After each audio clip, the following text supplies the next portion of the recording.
Hello everyone, welcome to cloud academy. ఈరోజు మనము ఒక జెంకిన్స్ సర్వర్ని ఎలా క్రియేట్ చేయాలి, ఆ సర్వర్ని ఒక బ్రౌజర్ ద్వారా ఎలా యాక్సెస్ చేయాలి అనేది చూద్దాము. AWS మేనేజ్మెంట్ కన్సోల్కి వెళ్ళి let me quickly share my screen నా. AWS మేనేజ్మెంట్ కన్సోల్కి వెళ్ళి EC2 డాష్బోర్డ్లో లాంచ్ ఇన్స్టెన్స్ క్లిక్ చేయండి. క్లిక్ చేశాక ఒక సర్వర్ని క్రియేట్ చేసుకున్నాము. నేను టెస్ట్ జెంకిన్స్ సర్వర్ అని నా సర్వర్కి నేమ్ ఇస్తున్నాను. మీరు మీ ఆర్గనైజేషనల్ నీడ్స్ బట్టి ఈ నేమ్ చేంజ్ చేసుకోవచ్చు. అండ్ ఈ సర్వర్లో ఏ ఓఎస్ ఇన్స్టాల్ చేయాలి అనేది ఇక్కడ మీకు చాలా ఓఎస్ ఆప్షన్స్ ఉంటాయి, ఆపరేటింగ్ సిస్టమ్స్. నేను అమెజాన్ లినక్స్ చూస్ చేసుకుంటున్నాను, కానీ మీరు మీ ఆర్గనైజేషనల్ నీడ్స్ బట్టి మీరు ఇందులో ఏదైనా కూడా చూస్ చేసుకోవచ్చండి. సో అమెజాన్ లినక్స్లో నేను image Amazon Linux 2 AMI use చేసుకుంటున్నాను. And free tier eligible instance type అంటే ఇక్కడ మనకి మనకి ఒక్కొక్క ఇన్స్టెన్స్ టైప్ ఒక్కొక్క కాన్ఫిగరేషన్లో అవైలబుల్ ఉందండి. ఈ AWS వాళ్ళు మనకి ప్రొవైడ్ చేస్తున్నారు. సో ఇప్పుడు మనము ఇక్కడ ఏదైనా ఇప్పుడు 9x large C5 9x large ఉంది కదా, ఇందులో చూస్తే మనకి configuration 36 vCPUs and 72 gigs memory అవైలబుల్గా ఉంటుందన్నమాట. ఇలాంటి సర్వర్ కనుక మనం చూస్ చేసుకుంటే. కానీ మనము ఫర్ నౌ బికాజ్ మనం ప్రాక్టీస్ కోసమే యూజ్ చేస్తున్నాం కాబట్టి T2 మైక్రో సెలెక్ట్ చేసుకుని, because it's free tier eligible అంటే మనకి ఫ్రీ అన్నమాట, ఛార్జెస్ పడవు. సో అందుకు ఇది సెలెక్ట్ చేసుకుంటున్నాము. కానీ మీరు కనుక ఇది ఏదైనా క్లస్టర్లో ఇప్పుడు మీరు ఏదైనా అప్లికేషన్స్ డిప్లాయ్ చేయాలి, దాని మీద ఏదైనా టెస్ట్ చేయాలి, ప్రాక్టీస్ చేయాలి అంటే I would suggest you go with at least T2 large or T2 medium for Jenkins installation. But ఇది ప్రాక్టీస్ సెషనే కాబట్టి మీకు T2 మైక్రో సెలెక్ట్ చేసుకోండి. అండ్ దెన్ కీ పేర్ వచ్చేసి నా దగ్గర ఆల్రెడీ కీ పేర్స్ నేను ఆల్రెడీ క్రియేట్ చేసి ఉన్నాను. సో నేను ఆల్రెడీ ఉన్న కీ పేర్ని నేను సెలెక్ట్ చేసుకుంటాను. మీకు కనుక కీ పేర్ లేదు, ఇది మొదటిసారి మీరు ఒక ఇలాంటి సర్వర్ని క్రియేట్ చేస్తున్నారు అంటే మీరు క్రియేట్ న్యూ కీ పేర్ అని క్లిక్ చేసి ఇక్కడ మీరు కీ పేర్ నేమ్ ఎంటర్ చేసి .pem ఫైల్ ఫార్మాట్లో మీరు క్రియేట్ చేసుకుంటే ఇది మీ లోకల్ మిషన్లోకి సేవ్ అవుతుందండి. ఆ సేవ్ అయిన లొకేషన్ జాగ్రత్తగా మీరు గుర్తుంచుకుని ఆ ఫైల్ని మీరు జాగ్రత్తగా సేవ్ చేసుకోవాలి. చేసుకుని ఇక్కడ మళ్ళీ నెక్స్ట్ టైం మీరు ఏ రిసోర్సెస్ క్రియేట్ చేయాలన్నా ఆ కీ పేర్ని మీరు వాడుకోవచ్చు అనమాట. తర్వాత సెక్యూరిటీ గ్రూప్ సెలెక్ట్ చేసుకోండి. ఇక్కడ allow SSH traffic from anywhere అని ఉంది కదా. సో ఇది ఎందుకు అంటే ఇది SSH. సో ఇప్పుడు నేను నా సర్వర్కి కనెక్ట్ అవ్వాలనుకోండి, నేను ఇప్పుడు టెర్మినల్ ద్వారా నేను కనెక్ట్ అవ్వాలి, ఆర్ నేను ఇలాంటి ఒక third party tool like MobaXterm అనేది ఒక థర్డ్ పార్టీ టూల్, దీని ద్వారా నేను నా సర్వర్కి కనెక్ట్ అవ్వచ్చండి. సో అలా ఏదైనా కనెక్ట్ అవ్వాలి అంటే మనం ఈ SSH ట్రాఫిక్ని అలౌ చేయాలన్నమాట. That is the rule. So ఇదేంటంటే ఎక్కడి నుంచి ఎనీవేర్ అంటే ఎక్కడి నుంచి అయినా అలౌ చేస్తుంది. మై ఐపీ అంటే నా ల్యాప్టాప్ నుంచి మాత్రమే ఇలా కనెక్ట్ అవ్వడానికి అలౌ చేస్తుంది అనమాట. సో అది ఇంకొక రూల్. ఆర్ కస్టమ్, యూజువలీ మనం ఆర్గనైజేషన్లో కస్టమే ఉంటుందండి. బికాజ్ ఆర్గనైజేషన్స్లో ఈ ఐపీ అడ్రస్ నుంచి ఈ ఐపీ అడ్రస్ రేంజ్ అని కొన్ని రేంజెస్ ఉంటాయి. ఆ రేంజ్ మట్టుకే ఐపీ అడ్రసెస్ మట్టుకే అలౌడ్ ఉంటుంది. సో ఆ సర్వర్స్ని యాక్సెస్ చేయడానికి వేరే ఎవరు కూడా ఆ సర్వర్స్ని యాక్సెస్ చేయలేరన్నమాట. బట్ ఫర్ నౌ ఇది ప్రాక్టీస్ పర్పస్కి మనం ఎనీవేర్ అని పెట్టుకోవచ్చు, లేదా మై ఐపీ అని పెట్టుకోవచ్చు. అండ్ ఇక్కడొచ్చేసి మనకి allow HTTP traffic from internet ఉంది గదా! యూజువల్లీ మనం ఒక ఆర్గనైజేషన్‌లో అలౌ హెచ్‌టిటిపిఎస్ ట్రాఫిక్ అని పెట్టుకుంటాము. బికాజ్ సర్టిఫికేషన్స్ ఉంటాయి మనకి. బట్ ఇక్కడికొచ్చేసరికి మన ప్రాక్టీస్ కాబట్టి allow HTTP traffic from internet అనేది ఎనేబుల్ చేయాలండి. ఎందుకు? మన జెంకిన్స్ అనే సాఫ్ట్‌వేర్ ఈ సర్వర్‌లో మనం పెడతాం. అవునా? ఆ సాఫ్ట్‌వేర్‌ని ఒక బ్రౌజర్ ద్వారా అంటే ఇట్లా ఒక బ్రౌజర్ ద్వారా యాక్సెస్ చెయ్యాలి అంటే హెచ్‌టిటిపి ట్రాఫిక్‌ని అలౌ చేయాలన్నమాట. ఓకేనా? బట్ ఫర్ నౌ నేను కావాలనే డిజేబుల్ చేస్తున్నాను. I want to show you something at the end of this video. Okay? That's why I'm keeping it disabled. Now coming to the storage by default 8 GB memory వస్తుందండి. That is more than enough for practice purpose. Okay? నేను instance launch చేసేస్తున్నాను. Now ఒకసారి instance launch అయ్యాక దీని public IP మనం access చేసుకుని so ఇక్కడ public IP address ఉంది కదండి. ఈ పబ్లిక్ ఐపీ అడ్రస్‌ని నేను కాపీ చేసుకుని టెర్మినల్ ద్వారా ఆ సర్వర్‌కి నేను లాగిన్ అవ్వచ్చనమాట. సో ఎలా? నేను ఇప్పుడు ఇది రన్నింగ్ స్టేట్‌కొచ్చాక అప్పుడు నేను ఈ పబ్లిక్ ఐపీని కాపీ చేసుకుంటాను. చేసుకుని సెషన్‌లోకెళ్ళి సో ఇది నాది మొబైల్ సో ఓకే. మొబా ఎక్స్‌టర్మ్ టూల్ అండి ఇది. ఇదేంటంటే మనం మామూలుగా గూగుల్‌కెళ్ళి మొబా ఎక్స్‌టర్మ్ అని టైప్ చేస్తే మనకొక సాఫ్ట్‌వేర్ కనబడుతుంది. అది డైరెక్ట్ మనం ఇన్‌స్టాల్ చేసేసుకోవచ్చు. మన లోకల్ ల్యాప్‌టాప్‌లోకి ఇన్‌స్టాల్ చేసుకొని ఓపెన్ చేశాక మనకి ఇలా కనబడుతుంది టెర్మినల్. దాంట్లో మనం ఒక session SSH kind of a session open చేసి రిమోట్ హోస్ట్ ఈ పబ్లిక్ ఐపీని మనం అక్కడ కాపీ చేసుకున్నాం గదా! ఈ కాపీ చేసుకున్న పబ్లిక్ ఐపీ ద్వారా మనం యాక్సెస్ చేస్తామనమాట ఆ సర్వర్‌ని. సో ఇక్కడ పేస్ట్ చేసేసి యూజర్ నేమ్ ఇవ్వాలండి. ఈ యూజర్ నేమ్ వచ్చేసి అమెజాన్ లినక్స్ మిషన్స్ అన్నిటికి గూడా EC2 minus user EC2 hyphen user అని మనం మెన్షన్ చేస్తామండి. ఈ యూజర్ నేమ్ కాన్స్టెంట్ ఉంటుంది. అమెజాన్ లినక్స్ మిషన్స్‌కి. అమెజాన్ లినక్స్ మిషన్స్ అన్నిటికి కూడా అది కాన్స్టెంట్ ఉంటుంది. It is not user name is not this అండి. Don't get confused. User name for Amazon machines will be EC2 minus user. And then ఇక్కడ మీరు private key select చేసుకొని ఏ private key use చేసి మనం ఆ సర్వర్ క్రియేట్ చేస్తామో ఆ private కీని మనం సెలెక్ట్ చేసుకోవాలి. ఇది ఎలా సెలెక్ట్ చేసుకుంటారో మీరు క్రియేట్ న్యూ కీ పేర్ అని మీరు ఒక కీ పేర్ క్రియేట్ చేసి ఒక దగ్గర సేవ్ చేసుకోమని చెప్పాను కదా! ఆ సేవ్ చేసుకున్న ప్లేస్‌కెళ్ళి మీరు సెలెక్ట్ చేయాలి. ఆ పెమ్ ఫైల్ పెమ్ ఎక్స్‌టెన్షన్ ఉన్న ఫైల్‌ని మీరు సెలెక్ట్ చేసుకోవాలి ఇక్కడ. చేసుకున్నాక ఇలా మనం మన ఇప్పుడు క్రియేట్ చేసిన సర్వర్‌ని ఇలా యాక్సెస్ చేయొచ్చుననమాట. So, how do we validate? ఇదే సర్వర్‌కి మనం అనుకున్న సర్వర్‌కే మనం లాగిన్ అయ్యామా లేదా అని ఎలా వాలిడేట్ చేస్తామో, ఇక్కడ మీరు చూస్తున్నది private address of our server అండి. ఇట్ ఈస్ 172.31.20.118 కదా! ఇక్కడ మీరెళ్లి చూస్తే మన సర్వర్ యొక్క ప్రైవేట్ అడ్రెస్ ఇక్కడ మనకి 2 అడ్రెస్‌లున్నాయి. అవునా? Public address, private address. Private address ఇక్కడ చూపిస్తుంది. అవునా? సో, మనం రైట్ మిషన్‌కి మనం లాగిన్ అయ్యామన్నమాట. నౌ ఇప్పుడు మనం సర్వర్‌కి లాగిన్ అయ్యాము. కానీ we can't call it as a Jenkins server yet. Why? Because మనకి జెంకిన్స్ అనేది ఒక సాఫ్ట్‌వేర్ అండి.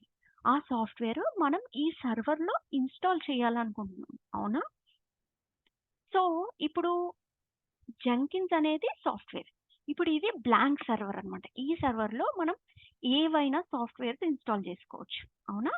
సో, ఈ జెంకిన్స్ అనేది ఏంటంటే ఒక ఆటోమేషన్ సాఫ్ట్‌వేర్. ఆటోమేషన్‌కి వాడతామన్నమాట. క్లౌడ్ ఆటోమేషన్‌కి వాడతాం. సో, ఈ జెంకిన్స్‌కి ఇన్‌స్టాల్ చేయాలి. ఈ జెంకిన్స్ సాఫ్ట్‌వేర్ ఇన్‌స్టాల్ చేయాలంటే ఒక ప్రీ రిక్విజిట్ ఉంటుంది. అదేంటి అంటే జావా సాఫ్ట్‌వేర్ కూడా కంపల్సరీ ఇన్‌స్టాల్ చేయాలి.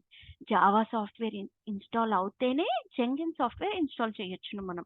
లేదు అంటే ఆ జెంకిన్స్ సాఫ్ట్‌వేర్ ఇన్‌స్టాల్ చేయలేమనమాట. సో, మనం ఏం చేద్దామంటే ఫస్ట్ జావా ఇన్‌స్టాల్ చేద్దాం ఈ సర్వర్‌లో. ఓకేనా? ఇప్పుడు మనము ఏదైనా సాఫ్ట్‌వేర్స్ ఇన్‌స్టాల్ చేయాలి అంటే మనకి ఒక రూట్ అకౌంట్ కావాలండి. ఓకే. సో, రూట్ అకౌంట్‌లోకే లాగిన్ అవ్వాలి మనం.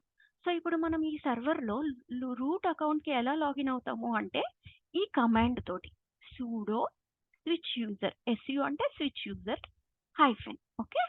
ఇప్పుడు చూడండి ఇక్కడ మీరు యూజర్ చూస్తే రూట్‌కి మారిపోయింది. అంటే నేను ఇప్పుడు రూట్ యూజర్‌గా లాగిన్ అయ్యాను. ఇప్పుడు మనం సాఫ్ట్‌వేర్స్ ఏవైనా కూడా మనం కావాలనుకున్న సాఫ్ట్‌వేర్స్ అన్నీ ఇన్‌స్టాల్ చేసుకోవచ్చు. అవునా? సో, ఇప్పుడు మనం సాఫ్ట్‌వేర్స్ ఇన్‌స్టాల్ చేసుకునే ముందు మనము ఏవైనా ప్యాకేజెస్ ఆల్రెడీ ఈ సిస్టమ్, ఈ సర్వర్‌లో ఉంటే అది అప్‌గ్రేడ్ చేసుకోవడం ఈజ్ ఆల్‌వేస్ సజెస్టెడ్ అండి. ఎందుకంటే లేటెస్ట్ అప్‌గ్రేడ్స్ ఉంటేనే చాలా మటుకు సాఫ్ట్‌వేర్స్ ప్రాపర్‌గా రన్ అవుతాయి. అందుకు మనము యమ్ అప్‌గ్రేడ్ అనే ఒక కమాండ్ టైప్ చేస్తామన్నమాట. ఓకే. చూడండి ఇక్కడ ఏవైనా ప్యాకేజెస్ ఏవైనా ఉంటే అవి అప్‌గ్రేడ్ అవుతున్నాయన్నమాట. కర్నల్ ప్యాకేజెస్ ఇక్కడ మీరు చూస్తే చూడండి ఇవన్నీ అప్‌డేట్ అవుతాయి. లేటెస్ట్ వెర్షన్స్‌కి అప్‌డేట్ అవుతాయన్నమాట.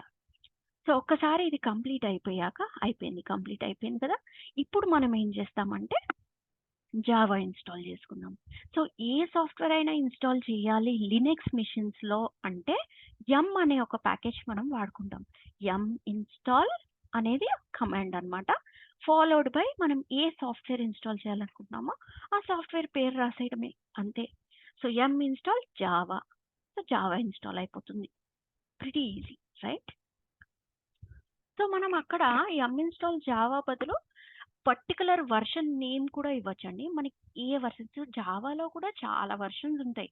8, 11 ఇప్పుడు లేటెస్ట్‌గా 17 కదా!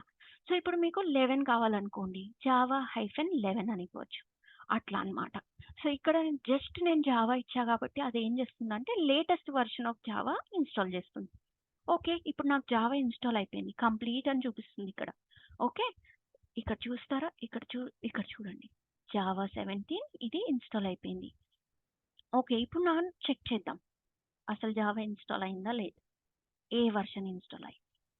ఓకే. ఇక్కడ చూస్తే జావా 17 వెర్షన్ ఇన్‌స్టాల్ అయిందండి. అంటే this is the latest version of Java. Good. Now ఇప్పుడు జావా ఇన్‌స్టాల్ చేశాక యూజువల్లీ మనకి ఎలా ఉంటుందంటే అండి 2 పాత్ వేరియబుల్స్ మనం అప్డేట్ చేసుకోవాలి. ఒకటి Java under score home. Okay. ఇంకొకటి పాత్ వేరియబుల్. లైక్ మనకు విండోస్‌లో ఇప్పుడు ఏదైనా మనం సాఫ్ట్‌వేర్ ఇన్‌స్టాల్ చేసుకుంటే మనం పాత్ వేరియబుల్ అప్డేట్ చేస్తాం కదా! ఎందుకు? So, so that we can access that software from anywhere కదా! అలానే ఇక్కడ కూడా మనం పాత్ వేరియబుల్ అప్డేట్ చేసుకోవాలి. But before that okay. Let me directly install Jenkins. Let us see what happens. నేను డైరెక్ట్ జెంకిన్స్ ఇన్‌స్టాల్ చేస్తాను. ఏదన్నా ప్రాబ్లమ్ వస్తే అప్పుడు నేను పాత్ వేరియబుల్ సెట్ చేస్తాను. ఓకే. ఫర్ నౌ నేను డైరెక్ట్ ఏం చేస్తాను యమ్ ఇన్‌స్టాల్ జెంకిన్స్ అని నేను జెంకిన్స్ కూడా ఇన్‌స్టాల్ చేసేస్తాను. బికాజ్ మనకి ప్రీ రిక్విజిట్ ఏంటి? జావా. జావా ఉంది కాబట్టి జెంకిన్స్ ఇన్‌స్టాల్ చేద్దాం. సో, జెంకిన్స్ ఇట్లా డైరెక్ట్ ఇన్‌స్టాల్ చేయాలంటే అదేమంటుంది? జెంకిన్స్ ప్యాకేజ్ అవైలబుల్ లేదు అంటుంది. సో, ఇప్పుడు మనం ఏం చేద్దామంటే బ్రౌజర్‌కెళ్ళి ఓకే. జెంకిన్స్ ఇన్‌స్టాల్ చేయడానికి ఆల్రెడీ మనకొక ఆహ్, డాక్యుమెంట్ ఉందండి. ఆ డాక్యుమెంట్ ఫాలో అయిపోదాము. ఈ డాక్యుమెంట్‌లో జెంకిన్స్ రెపోని మనం కాపీ చేసుకోవాలనమాట. ఇక్కడ ఆల్రెడీ ఆన్‌లైన్ జెంకిన్స్ రెపో ఆహ్, ఆల్రెడీ ఉంటుంది. అది మన లోకల్ మెషిన్‌లో ఈ పాత్‌కి మనం అది కాపీ చేసుకోవాలి. Okay. Let's do that. Copy this command. Okay. And I'll paste it here. Okay. Okay. Copy అయిపోయింది. ఈ రెపాజిటరీ మనకి ఈ పాత్‌లో ఈటీసీ యమ్ రెపోస్ డాట్ డీలో అనే ఒక పాత్‌లో కాపీ అయిపోయింది. Okay. If you want you can go to that path and check. Okay. Otherwise you can just leave it. Now ఇప్పుడు ఆ రెపాజిటరీకి ఒక కీ కూడా ఉంటుందండి. ఆ కీ కూడా మనం కాపీ చేసుకోవాలి. ఓకే. కీ కూడా ఉంది. ఇప్పుడు ఇప్పుడు మనము జెంకిన్స్ని ఇన్స్టాల్ చేస్తే జెంకిన్స్ ఇన్స్టాల్ అవుతుంది. Okay, yum install jenkins, simple as that. Yeah, so ఏమవుతుంది ఇక్కడ, ఆ లోకల్ రిపాజిటరీ ఏదైతే మనం ఇక్కడ కాపీ చేసుకున్నామో ఇక్కడ నుంచి జెంకిన్స్ మనకి డౌన్లోడ్ అవుతుంది అనమాట. So this is what is happening. Now Jenkins install అయిపోయింది. గుడ్, జెంకిన్స్ కూడా ఇన్స్టాల్ అయిపోయింది. నౌ ఇప్పుడు ఈ జెంకిన్స్ ఎక్కడ అంటే లైక్ ఎలా యాక్సెస్ చేయాలి, ఈ సాఫ్ట్వేర్ని మనం ఎలా యాక్సెస్ చేయాలి, అసలు ఏ పోర్ట్ మీద ఇది ఓపెన్ అయింది, ఇవన్నీ డీటెయిల్స్ మనకి ఎలా తెలుస్తాయి? ఓకే, బిఫోర్ దాట్ మనం అసలు జెంకిన్స్ రన్ అవుతుందా లేదా, ఇది ఇన్స్టాల్ అయితే అయింది, జెంకిన్స్ రన్ అవుతుందా లేదా ఎలా చెక్ చేస్తాము? జెంకిన్స్ అనేది ఏంటి, ఒక సర్వీస్ కదా. So service, okay, Jenkins. So service, which service is that, Jenkins service. And దాని స్టేటస్ ఏంటి ఒకసారి ఫైండ్ అవుట్ చేద్దాం. ఇక్కడ మీరు చూస్తే స్టేటస్ ఇన్యాక్టివ్ ఉంది, అంటే it is dead, it is not active. So ఇప్పుడు మనం ఏం చేయాలైతే, జెంకిన్స్ మన సర్వర్లో ఉంది కానీ అది ఇన్యాక్టివ్ మోడ్లో ఉంది. దాన్ని ఏం చేయాలి, యాక్టివ్ చేయాలి. యాక్టివ్ చేయాలి అంటే same command service. What is the service we need to activate, Jenkins and start. Just say start. ఇప్పుడు మన సర్వీస్ స్టార్ట్ అవుతుంది అనమాట. ఓకే, సో స్టార్ట్ అయ్యాక మనం ఇంకొకటి కూడా చెక్ చేయాలి. ఇక్కడ మీరు చూస్తే డిజేబుల్ మోడ్లో ఉంది, అవునా? అది కూడా మనం ఎనేబుల్ చేసుకోవాలి. ఎందుకు అంటే ఇప్పుడు డిజేబుల్ మోడ్లో ఈ సాఫ్ట్వేర్ ఏదైనా ఉందనుకోండి, ఏదైనా సాఫ్ట్వేర్ డిజేబుల్ మోడ్లో ఉంటే ఏమవుతుందంటే మన ఓఎస్ కనుక రీస్టార్ట్ అయినప్పుడు ఈ సాఫ్ట్వేర్ యాక్టివ్ మోడ్లో ఉండదు, మళ్ళీ అది డిజేబుల్ మోడ్లోకి వెళ్ళిపోతుంది, అంటే ఇన్యాక్టివ్ మోడ్లోకి వెళ్తుంది. సో ఆల్ ద టైం మనం వచ్చి ఇక్కడ ఇలా స్టార్ట్ చేస్తూ ఉండాలన్నమాట సర్వీసు. సో మాన్యువల్లీ స్టార్ట్ చేయాల్సి వస్తుంది. పెద్ద పెద్ద ఆర్గనైజేషన్స్లో ఈ మాన్యువల్ వర్క్ అనేది మనం చాలాసార్లు అవాయిడ్ చేస్తామన్నమాట. అందుకు థింగ్స్ ఆటోమేట్ చేయడానికి మ్యాక్సిమం మనం ట్రై చేయాలి. సో అందుకే ఏం చేయాలి, ఇప్పుడు ఇక్కడ చూసారా సర్వీస్ స్టార్ట్ అయిందని చెప్తుంది, కానీ చూద్దాం ఒకసారి టెస్ట్ చేద్దాం మళ్ళీ. సర్వీస్ జెంకిన్స్, ఏం సర్వీస్ స్టేటస్ చెక్ చేయాలనుకున్నామో ఆ సర్వీస్ అండ్ జెంకిన్స్. ఇక్కడ చూడండి యాక్టివ్ అయింది, సర్వీస్ ఇప్పుడు యాక్టివ్ అయింది, కానీ మోడ్ డిజేబుల్ మోడ్లోనే ఉంది. As I was telling you before, నేను ఇందాక చెప్పినట్టుగా డిజేబుల్ మోడ్లో ఉంది. ఇది డిజేబుల్ మోడ్ కాదు, మనం ఎనేబుల్ మోడ్లో ఆల్వేస్ మనం ఇది ఆన్ ఉండాలన్నమాట ఈ సర్వీస్. ఇక్కడ డిజేబుల్డ్ అంటే ఆఫ్ ఉన్నట్టు, అంటే ఇప్పుడు మనం బ్రౌజర్ నుంచి ఈ సర్వీస్ జెంకిన్స్ కనుక యాక్సెస్ చేయాలి అనుకుంటే మనం యాక్సెస్ చేయలేము అది ఆఫ్లో ఉంటే. సో ఇప్పుడు ఏం చేద్దాము, అది ఆన్ చేయాలి అంటే చెక్ కాన్ఫిగ్ అనే ఒక కమాండ్ ఉందండి, check config. Okay, check config, ఏ సర్వీస్ మనం ఆన్ చేయాలనుకున్నామో ఆ సర్వీస్ పేరు ఇవ్వాలి, జెంకిన్స్ అండ్ ఆన్. ఏం చేయాలనుకున్నాం, దాన్ని ఆన్ చేయాలనుకున్నాం, ఆన్ చేసాం. ఇప్పుడు మళ్ళీ ఒకసారి స్టేటస్ చెక్ చేద్దాము, సర్వీస్ జెంకిన్స్ స్టేటస్. ఓకే, ఇప్పుడు చూసారా ఎనేబుల్ అయింది, ఈ సర్వీస్ ఎనేబుల్ మోడ్లోకి వచ్చింది, డిజేబుల్ నుంచి ఎనేబుల్కి వచ్చింది. ఇప్పుడు అడ్వాంటేజ్ ఏంటంటే మనం వెళ్ళి ఇక్కడ సర్వర్ ఎన్నిసార్లు మనం ఆపి, ఇక్కడ మీరు మన సర్వర్కి వెళ్ళి మన EC2 కన్సోల్కి వెళ్ళి ఇక్కడ కనుక మనం స్టాప్ చేసామనుకోండి ఇన్స్టెన్స్, ఎన్నిసార్లు స్టాప్ చేసినా రీబూట్ చేసినా రీస్టార్ట్, ఐ మీన్ ఓఎస్ ఎప్పుడు రీస్టార్ట్ అయినా కూడా ఇది ఆల్వేస్ ఎనేబుల్ మోడ్లోనే ఉంటుందన్నమాట, డిజేబుల్ అవ్వదు. సో అప్పుడు ఏంటంటే మనం బ్రౌజర్ నుంచి యాక్సెస్ చేసినప్పుడు ఎప్పుడు కూడా డౌన్ టైం అనేది ఉండదు మన అప్లికేషన్కి, విచ్ ఇస్ గుడ్. నా ఇప్పుడు ఎనేబుల్ మోడ్లో ఉంది, దిస్ ఇస్ గుడ్. నా how do we access this Jenkins, through browser ద్వారా ఎలా యాక్సెస్ చేస్తాము, ఎలా లైక్ మనకి తెలుస్తుంది ఎలా ఈ సర్వీస్ని యాక్సెస్ చేయాలి అని. సరే మనం ఒక పని చేద్దాము, ఇక్కడ పబ్లిక్ IP అడ్రస్, సో ఇందులో మనకి ఈ సర్వర్లో జెంకిన్స్ ఉంది కాబట్టి మనం ఏం చేద్దాము, పబ్లిక్ IP అడ్రస్ ఇట్లా కాపీ చేసుకుని ఇక్కడ పేస్ట్ చేద్దాం, అసలు ఏమవుతుందో చూద్దాం. మనము కనెక్ట్ కాలేము అనమాట, ఈ సర్వీస్కి మనం కనెక్ట్ కాలేము. There are couple of reasons for that. ఒకటి, కనెక్ట్ కావాలంటే ఫస్ట్ మనం ఆ జెంకిన్స్ అనేది ఏ పోర్ట్‌లో ఓపెన్ అయ్యుంది అనేది చెక్ చేయాలన్నమాట. ఓకే. ఎనీ సర్వర్‌కి కొన్ని పోర్ట్స్ ఉంటాయి. ఆ పోర్ట్స్‌లో డిఫరెంట్ సర్వీసెస్ ఓపెన్ అవుతాయి. అంటే ఓపెన్ అంటే బేసికల్లీ ఆ పోర్ట్‌లో మనం యాక్సెస్ ఇస్తున్నామన్నమాట ఆ సర్వీస్‌కి. సో, ఇప్పుడు మనం నెట్‌స్టాట్ ఓకే. నెట్‌స్టాట్ ఎన్ఎల్‌టిపి అనే ఒక కమాండ్ ఉందండి. అది జస్ట్ మీరు టైప్ చేస్తే సో, జెంకిన్స్ అనేది జావా మీద రన్ అయింది. అవునా? మనం జావా ఇన్‌స్టాల్ చేసుకున్నాం గదా! జెంకిన్స్ ఇన్‌స్టాల్ చేయాలంటే ప్రీ రిక్విజిట్ జావా కదా! సో, జావా ఇన్‌స్టాల్ చేసినప్పుడు అది ఏ పోర్ట్ మీద రన్ అవుతుంది చూడండి. 8080 మీద రన్ అవుతుంది. అండ్ అది టీసీపీ ప్రోటోకాల్ యూజ్ చేస్తుంది. ఓకే. ఇది గుర్తుపెట్టుకోండి. ఇప్పుడు మనం ఏం చేద్దాము, మన పబ్లిక్ ఐపీ మన సర్వర్‌ది పబ్లిక్ ఐపీ ఓకే. నేనిక్కడ కాపీ చేస్తాను. పేస్ట్ చేశాను. అండ్ 8080 ఇట్లా కోలన్ ఇచ్చి 8080 అని పెడతాను. ఐడియల్లీ మనం ఈ సర్వర్‌ని ఇప్పుడు యాక్సెస్ చేయగలగాలి. కానీ మళ్ళీ ఇప్పుడు ఎర్రర్ ఒస్తుంది. This site can't be reached అంటుంది. Why? There is again a reason. నేను చెప్పాను కదా ఇదివరకు. At the end of the video నేను చెప్తాను. హెచ్‌టిటిపి పోర్ట్ డిజేబుల్ చేసి ఉంచుతాను అని చెప్పాను కదా! This is the reason. If I don't enable it we cannot access this port. We cannot access this software.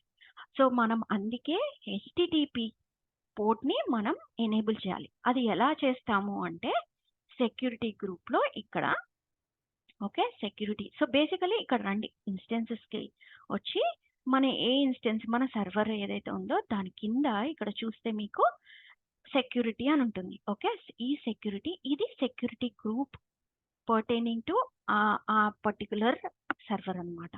So, ఇక్కడ మీరు ఇన్‌బౌండ్ రూల్స్ ఎడిట్ చేసి సో, ఇక్కడ ప్రస్తుతానికి ఓన్లీ 22 పోర్ట్ రేంజ్ మాత్రమే ఓపెన్ ఉంది. అంటే ఎస్ఎస్హెచ్ మాత్రమే చేయగలం. అంటే సంథింగ్ లైక్ దిస్. ఇది మాత్రమే చేయగలం. కానీ మనం బ్రౌజర్ నుంచి యాక్సెస్ చేయాలి అంటే ఇంకొక రూల్ యాడ్ చేయాలండి. అది కస్టమ్ టీసీపీ పెట్టుకుని పోర్ట్ ఇక్కడ మనం చూసాం గదా! ఏ పోర్ట్‌లో ఓపెన్ ఉంది? 8080 కదా! ఆ 8080 మనం ఇక్కడ ఓపెన్ చేసుకుందాం. అంటే ఈ రూల్‌ని ఇక్కడ పెట్టి అలౌ ఫ్రమ్ ఎనీవేర్ పెట్టొచ్చు లేదా మై ఐపీ పెట్టొచ్చు. మీ ఇష్టం అండి. ఓకే. నేను ప్రస్తుతానికైతే ఇది ప్రాక్టీస్ సెషన్ కాబట్టి ఎనీవేర్ పెడుతున్నాను. బట్ మీ ఆర్గనైజేషన్‌లో ఏదైనా కస్టమ్ ఐపీస్ ఉంటే అది మెన్షన్ చేయండి ఇక్కడ. ఓకే. నౌ ఇక్కడ సేవ్ రూల్స్ చేసేసేయండి. ఇప్పుడు దీని అర్థం ఏంటంటే మనం బ్రౌజర్ ద్వారా కూడా ఈ పోర్ట్ యూజ్ చేసుకొని మనం ఆ సర్వీస్‌ని యాక్సెస్ చేయొచ్చు. చేద్దామా ఒకసారి? నేను ఇక్కడ జస్ట్ రిఫ్రెష్ చేస్తున్నాను. ఇది public IP followed by that port. చూడండి జెంకిన్స్ యాక్సెస్ చేయగలుగుతున్నాం. ఫైనలీ జెంకిన్స్ అనే సాఫ్ట్‌వేర్‌ని మనం సక్సెస్‌ఫుల్లీ మన సర్వర్‌లో ఇన్‌స్టాల్ చేశాము. దాన్ని యాక్సెస్ కూడా చేయగలుగుతున్నాం. అవునా? కానీ ఇది ఇంకా కొన్ని కాన్ఫిగరేషన్ సెటప్ చేయాలండి. So, password okay. So, password ఎక్కడుంటుంది? మనం దీన్ని లాగిన్ అవ్వాలి. ఈ సర్వర్‌కి జెంకిన్స్ సర్వర్‌కి లాగిన్ అవ్వాలంటే మనకి పాస్‌వర్డ్ ఈ పాత్‌లో ఉంటుంది. సో, ఈ పాత్ ఏం చేయండి ఇక్కడొచ్చి ఈ పాత్‌కి మీరు వెళ్ళండి. Change directory. ఓకే. ఈ పాత్‌కి మీరు ఇట్లా వెళ్ళి ఎల్ఎస్ చేస్తే మీకు ఇక్కడ ఇనీషియల్ అడ్మిన్ పాస్వర్డ్ అని ఉందా? ఆ ఫైల్ ఉందా? చూడండి ఇక్కడ. ఈ ఫైల్ ఇక్కడ చూపిస్తున్నారు కదా! ఆ ఫైల్‌ని మీరు ఓపెన్ చేయాలి. అందులో మీకు పాస్వర్డ్ ఉంటుందన్నమాట. ఈ పాస్వర్డ్ ఇట్లా కాపీ చేసుకొని మీరు ఇక్కడ పేస్ట్ చేసుకోండి. ఓకే. నా ఇక్కడ చూస్తే ఇది పాస్వర్డ్ అన్నమాట. ఇది నేను కాపీ చేసుకొని ఇక్కడ పేస్ట్ చేసుకుంటాను. ఆ పాస్వర్డ్. చూసారా ఎంత సెక్యూరో? ఎవరు పడితే వాళ్ళు యాక్సెస్ చేయలేరన్నమాట ఈ సర్వర్స్‌ని. వెరీ సెక్యూర్డ్‌గా మనం యాక్సెస్ చేయొచ్చు. నౌ ఇక్కడ చూడండి install suggested plugins okay. So, plugins already Jenkins అనేది ఒక ఆటోమేషన్ టూల్ అండి. Cloud automation tool. సో, ఇందులో చాలా థింగ్స్ మనం ఆటోమేట్ చేస్తామన్నమాట. ఒక అప్లికేషను సక్సెస్‌ఫుల్‌గా మనం ఒక ఎండ్ యూజర్‌కి ఇవ్వాలి. సక్సెస్‌ఫుల్‌గా ఒక క్లౌడ్‌లో, ఒక క్లస్టర్‌లో మనం డిప్లాయ్ చేయాలి అంటే చాలా సర్వీసెస్ మనకు అవసరం పడతాయన్నమాట. లైక్ ఇక్కడ మీరు చూస్తే యాంట్, గ్రేడిల్, ఓవాస్ప్ ఇవన్నీ different things you will learn going forward. Okay. So నేను ఇక్కడ ఇది యూజర్ నేమ్ క్రియేట్ అడుగుతుంది. నేను యూజర్ నేమ్ చేస్తాను cloud academy. Password give some password to access your Jenkin server. ఇది గుర్తుపెట్టుకోవాలండి మీరు. Keep a note of this password and user name so you will not forget it. It is asking an email address. Okay, I'll give some random email address. Okay, and then see, this is the URL you can access Jenkins. This is the URL, no? Same URL, no? Same URL. Now, ikkada one thing if you observe, it is just HTTP. It is not HTTPS. HTTPS is secured connection. HTTP is not a secured connection. Okay, you have to remember that.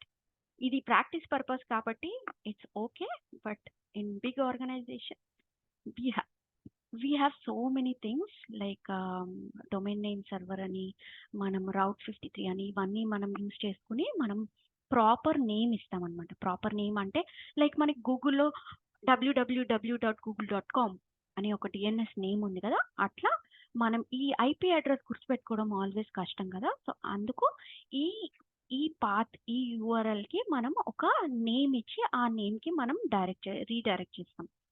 Anyway you are into the Jenkin server now. ఇది Jenkin server dashboard అండి. So ఇక్కడ మనం చాలా things చేస్తాము, చాలా applications automate చేస్తాము. There is so much we can do with this Jenkins. And let's end this video until here, and next videos lo manam we will learn more about what Jenkins is, what great things we can achieve using Jenkins. Thank you for watching. If you really like this video, please subscribe and like this channel. Thank you. And ఎవరికైతే ఈ videos like cloud గురించి తెలుసుకోవాలనుకుంటున్నారో, ఎవరికైతే use అవుతాయి అని మీకు అనిపిస్తుందో, please do share with them. And there is a lot we all can learn together. Thank you so much.